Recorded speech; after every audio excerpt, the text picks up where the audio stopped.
प्रधानमंत्री आवास योजना शहरी इस योजना के अंदर एक बार फिर से रजिस्ट्रेशन स्टार्ट हो चुके हैं। अभी 1 करोड़ नए आवास लोगों को दिए जाएंगे जिसके लिए आवेदन ऑनलाइन शुरू हो चुके हैं। अभी आप 2.5 लाख रुपए जो सरकार की तरफ से दिए जाते हैं घर बनाने के लिए उसका बेनिफिट आप ले सकते हो। तो कैसे आपको रजिस्टर करना है, किस तरीके से इसके जो बेनिफिट आपको जल्दी से मिल सकते हैं, आपको पूरा प्रोसेस दिखाने वाला हूं। सबसे पहले तो आपको अपना जो ब्राउजर है ओपन करना है। यहाँ पर आप सभी को सर्च करना है PMAYU।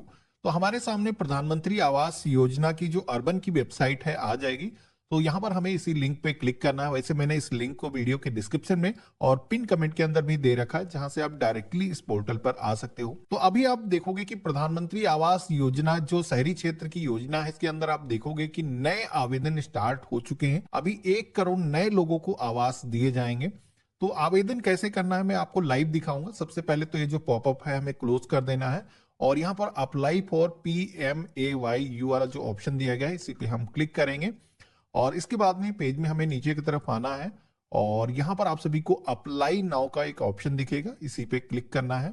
तो अप्लाई करने से पहले अब हमारे सामने कुछ इंट्रोडक्शन आ जाते हैं, जहां पर आप सभी को सबसे पहले तो ये जो इन्फॉर्मेशन दी गई है इसको केयरफुल होकर के आपको रीड करना है, जिसमें कि ये यहाँ पर आपको बताया गया कि प्रधानमंत्री आवास योजना की जो एलिजिबिलिटी है वो क्या है, किस तरीके से आप इस योजना के अंदर बेनिफिट ले सकते हो। तो यहाँ पर पहले जैसे कि बताया गया बेनिफिशियरी लेड कंट्रैक्शन BLC वाला ऑप्शन यहाँ पर जो दिया गया है, इसके अंदर प्रधानमंत्री आवास योजना के अंदर शहरी क्षेत्र में 2.5 लाख यानी कि 2.5 लाख रुपए का बेनिफिट आपको दिया जाएगा घर बनाने के लिए, जिसमें कि आप अपनी खुद की जमीन पर ये जो कंस्ट्रक्शन है वो कर सकते हो। यहाँ पर इस योजना के अंदर जिनकी जो इनकम है 3 लाख रुपए से ज्यादा नहीं है सालाना की, वो लोग इस योजना के अंदर बेनिफिट ले सकते हैं। यानी कि EWS कैटेगरी के जो लोग हैं वो यहाँ पर बेनिफिट ले सकते हैं, जिसमें कि आप देखोगे कि 45 स्क्वायर मीटर यानी कि अगर फुट्स के अंदर हम बात करें तो 484 स्क्वायर मीटर का जो प्लॉट है उसका आप कंस्ट्रक्शन इसके अंदर करा सकते हो। इसी के साथ में अगला ऑप्शन है affordable housing in partnership AHP वाला, जिसके अंदर शहरी क्षेत्र में आपने देखा होगा कई सारे प्राइवेट बिल्डर और गवर्नमेंट मिल करके फ्लैट्स का निर्माण करती है। तो वो जो फ्लैट है अगर आपको लेना है उसके अंदर गवर्नमेंट से आप 2.5 लाख रुपए की जो आर्थिक सहायता है आप ले सकते हो, जो कि 500 स्क्वायर मीटर तक का कारपेट एरिया का जो फ्लैट है वो आप परचेज कर सकते हो। इसके अंदर भी आप सभी की जो इनकम है मैक्सिमम 3 लाख रुपए होना चाहिए, यानी कि EWS कैटेगरी के जो इनकम ग्रुप के लोग हैं वो इस योजना के अंदर बेनिफिट ले सकते हैं। इसी के साथ में जैसे कि अगला ऑप्शन दिया गया है अफोर्डेबल रेंटल हाउसिंग AHR वाला। अब इसके सेक्शन में होता यह है कि आप घर ना खरीद करके किराए का जो मकान है उसको आप इसके अंदर पा सकते हो। ये खास करके जो कंस्ट्रक्शन वर्कर हैं, जो माइग्रेंट वर्कर हैं, दूसरे शहरों में जा करके रहते हैं, उनके लिए काफी अच्छा ऑप्शन है। जैसे कि स्ट्रीट वेंडर्स हो गए, कई रिक्शा वाले हो गए, तो वो लोग यहाँ पर ये जो रेंटल वाली स्कीम है इसका जो बेनिफिट है ले सकते हैं। इसके अंदर भी EWS LIG इनकम ग्रुप के जो लोग हैं वो यहाँ पर बेनिफिट ले सकते हैं, यानी कि आपकी जो इनकम है 3 से 6 लाख रुपए के बीच में है तो आप इस योजना का जो बेनिफिट है वो ले सकते हो। इसी के साथ में अगला ऑप्शन मिलता है इंटरेस्ट सब्सिडी स्कीम ISS वाला। अभी यहां पर आप देखोगे कि इसके अंदर EWS LIG या फिर MIG के अंदर जो भी इनकम ग्रुप के लोग हैं वो यहाँ पर अप्लाई कर सकते हैं। जैसे कि आपकी जो इनकम है अगर 3 लाख रुपए है, 6 लाख रुपए है, 9 लाख रुपए है, तब भी यहाँ पर अप्लाई कर सकते हो। अब ये जो स्कीम होती है इसके अंदर अगर आप घर खरीदते हो कभी भी और वहां पर जो लोन आप लेते हो उसमें जो इंटरेस्ट लगता है, वो जो इंटरेस्ट है उसके अंदर आप सभी को गवर्नमेंट की तरफ से सब्सिडी मिल जाती है। तो जैसे कि हम चाहते हैं कि अपनी खुद की जमीन पर कंस्ट्रक्शन करें, हम अपना घर बनाएं, तो यहाँ पर हम क्लिक टू प्रोसीड के ऑप्शन पे क्लिक करेंगे।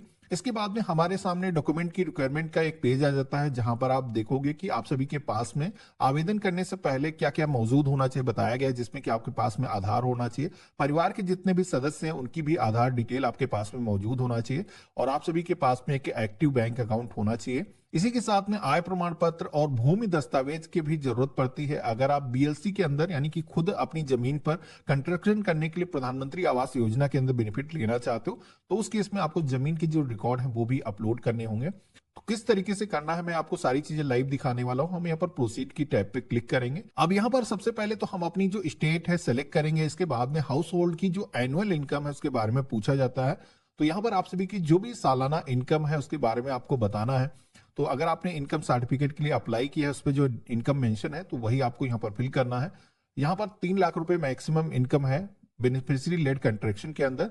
अपनी जमीन पर खुद से घर अगर आप बना रहे हो 2.5 लाख रुपए का जो आर्थिक सहायता का बेनिफिट दिया जाता है उसके लिए तो इससे नीचे अगर आपकी इनकम है तो आपको बेनिफिट मिल जाएगा।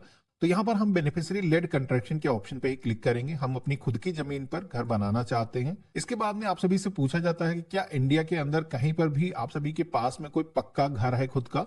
तो अगर है तो आपको यस करना है, मेरे केस में नहीं है तो नो के ऑप्शन पे क्लिक करेंगे।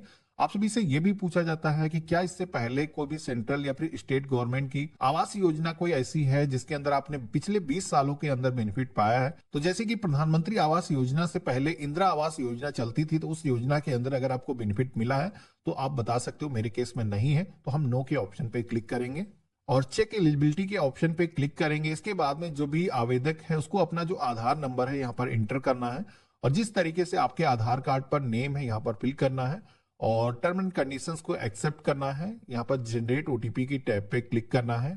तो आप सभी के मोबाइल फोन पर एक ओटीपी आएगा जो कि आपके आधार से जो भी नंबर लिंक होगा उस पर आएगा। अब जैसे हमने सबमिट के ऑप्शन पे क्लिक किया है तो अब हमारे सामने एक पूरा एप्लीकेशन फॉर्म आ चुका है। आपको यहाँ पर अपना जो पैन नंबर है, अगर आपके पास में पैन कार्ड है तो आपको दर्ज करना है, इनकेस नहीं है तो कोई जरूरी नहीं है। और यहाँ पर आप सभी को अपनी जो डेट ऑफ बर्थ है, सबसे पहले तो ईयर, मंथ और डेट यहाँ पर चूज करना है। मोबाइल नंबर आप जो भी कम्युनिकेशन के लिए देना चाहते हो फिल करना है। अपनी गूगल की जो मेल आईडी है यहाँ पर आपको इंटर करना है। जो भी मेल फीमेल जेंडर है सेलेक्ट करोगे। मैरिटल जो भी आपका स्टेटस है आपको यहाँ पर सिलेक्शन करना है। अब इसके बाद में अगला पेज आता है जहां पर आप सभी को अपने फादर का जो नेम है आपको फिल करना है, जिसमें कि फादर का जो नेम जिस तरीके से उनके आधार कार्ड पर है यहाँ पर आपको दर्ज करना है और उनका जो आधार नंबर है वो भी आपको फिल करना होगा। तो यहाँ पर हम फिल करेंगे। इसी के साथ में मदर यानी कि माँ का जो नाम है यहाँ पर आपको एंटर करना है और यहाँ पर आप सभी को माँ का जो आधार नंबर है वो भी फिल करना होगा। तो आप यहाँ पर सैलरीड पर्सन हो या फिर आप एक वर्किंग प्रोफेशन में हो, लेबर है या फिर कोई अदर तरीके का आप काम करते हो, तो यहाँ पर आप सभी को सबसे पहले तो एम्प्लॉयमेंट स्टेटस के बारे में सिलेक्शन करना है। इसी के साथ में आप सभी को अपना जो व्यवसाय है उसके बारे में भी बताना होगा। तो इस टैब पे अगर आप क्लिक करोगे तो कई सारे ऑक्यूपेशन के ऑप्शन आ जाते हैं। अब इसमें से आप सभी का जो भी पेशा है, जैसे कि आप कोई कंप्यूटर से रिलेटेड वर्क करते हो, इलेक्ट्रीशियन है या फिर किसी भी तरीके का कोई स्ट्रीट वेंडर है, कोई छोटी मोटी शॉप चलाते हो। इसके अलावा आप देखोगे कि जैसे कि हाउस वाइफ का भी यहाँ पर ऑप्शन दिया गया है। तो आपसे रिलेटेड जो भी एक्टिविटी है आपको यहाँ पर सिलेक्शन करना है। अगर इसमें ऑक्यूपेशन आपका देखने को नहीं मिलता है तो इसके अंदर भी अदर का जो ऑप्शन है वो दिया गया है। अगर लिस्ट के अंदर नाम शामिल नहीं है तो अदर ऑप्शन सेलेक्ट कर सकते हो। इसके बाद में अगला ऑप्शन मिलता है रिलीजन का, जहां पर आप हिंदू, मुस्लिम, सिख, ईसाई, बुद्धिज्म, कई सारे ऑप्शन दिए गए हैं। आपको अपने अकॉर्डिंग सिलेक्शन करना है। यहाँ पर SC ST OBC आपकी जो भी सोशल कैटेगरी है सिलेक्शन करना है। इसके बाद में आप सभी का एजुकेशन का, क्वालिफिकेशन का जो भी लेवल है, कई सारे ऑप्शन दिए गए हैं। अगर आप हाई स्कूल से कम पढ़े लिखे हो या फिर आप सभी का इंटरमीडिएट है, बैचलर, मास्टर्स, कई सारे ऑप्शन आपको दिए गए हैं। आपको अपने अकॉर्डिंग सिलेक्शन करना है। अगर कोई पढ़ा लिखा व्यक्ति नहीं है तो नो एजुकेशन वाला ऑप्शन भी दिया गया है, उसके इसमें ये सेलेक्ट कर सकते हो। अब इसी के साथ में अगला ऑप्शन मिलता है जहां पर आपको टिक करना है अगर आपको PM स्वनिधि योजना के अंदर बेनिफिट मिलता है या फिर आप एक कंस्ट्रक्शन वर्कर हैं, आंगनवाड़ी वर्कर हैं, आर्टिशियन है। PM विश्वकर्मा योजना के अंदर अगर आपको बेनिफिट मिलता है तो आपको यहाँ पर उस केस में बताना है। अब मैं जैसे कि इस कैटेगरी में नहीं आता हूं तो नो के ऑप्शन पे हम क्लिक करेंगे। तो इस तरीके से आप देखोगे कि हमारी ये जो इंफॉर्मेशन है यहाँ पर सेव हो चुकी है। इसके बाद में आप सभी के सामने अगला जो पेज आता है जहां पर आप सभी को फैमिली मेंबर की जो डिटेल्स यहाँ पर ऐड करना है, जिसमें कि आप देखोगे कि यहाँ पर आवेदक और यहाँ पर हमारी मदर का जो नेम है यहाँ पर आ चुका है। अब यहाँ पर कोई भी व्यक्ति ऐसा है जिसमें कि उसका जो नाम है यहाँ पर ऐड नहीं है तो ऐड करने का यहाँ पर ऑप्शन दिया गया है, जिसपे आप क्लिक करोगे तो यहाँ पर परिवार का जो भी सदस्य उसका जो नेम है आपको एंटर करना है। उसकी जो भी डेट ऑफ बर्थ है यहाँ पर आपको दर्ज करना है। जो भी आप सभी से रिलेशन है सिलेक्शन करना है। जो व्यक्ति है उसका जो आधार नंबर है आपको एंटर करना है। ऑक्यूपेशन भी यहाँ पर आपको बताना होगा, तो लिस्ट में से देख करके आपको सेलेक्ट कर लेना है। इसके बाद में आप सभी को सेव एंड कंटिन्यू के ऑप्शन पे क्लिक करना है। अब अगला जो सेक्शन आता है जहां पर हाउस होल्ड की जो डिटेल्स है यहाँ पर आप सभी को सेलेक्ट करने का ऑप्शन दिया गया है, जिसमें कि मोस्टली इंफॉर्मेशन आप सभी की स्टार्टिंग पेज से ही आ चुकी है। जैसे कि आप EWS कैटेगरी के अंदर आते हो। अब यहाँ पर आप सभी को जैसे कि अपना जो इनकम सर्टिफिकेट है अपलोड करना है, तो यहाँ पर चूज फाइल के ऑप्शन पे क्लिक करेंगे और PDF फॉर्मेट पे आपको अपलोड करना होगा। यहाँ पर सेलेक्ट करना है और अपलोड फाइल के ऑप्शन पे क्लिक करना है। इसका जो साइज है मैक्सिमम 100 KB का होना चाहिए। आप ये जो फाइल है इसको रिसाइज कर सकते हो। तो हमने यहाँ पर अपलोड के ऑप्शन पे क्लिक किया है, तो ये जो इनकम सर्टिफिकेट है यहाँ पर अपलोड हो चुका है। अब यहाँ पर आप सभी से अगला ऑप्शन आता है जहाँ पर पूछा जाता है कि इस कस्बे में या फिर शहर में आप कितने सालों से रह रहे हो। तो यहाँ पर जितने भी सालों से आप रह रहे हो, कई सारे स्लैब दिए गए हैं, आपको अपने अकॉर्डिंग यहाँ पर सिलेक्शन करना है। घर के स्वामित्व के सेक्शन में आप सभी को कई सारे ऑप्शन आते हैं, जैसे कि अभी जो आपका करंट घर है वो खुद का आपका है, रेंटेड है, या फिर आपके पास में कोई घर है ही नहीं, आपसे पूछा जाता है। तो अगर आपका खुद का कोई दूसरा घर है तो बताना है। अगर घर नहीं है तो नो हाउस के ऑप्शन पे भी क्लिक कर सकते हो। अब मेरे केस में जैसे कि ऑन के ऑप्शन पे क्लिक किया है तो यहाँ पर पूछा जाता है कि आपका जो घर है वो पक्का है या फिर सेमी पक्का है या फिर कच्चा है।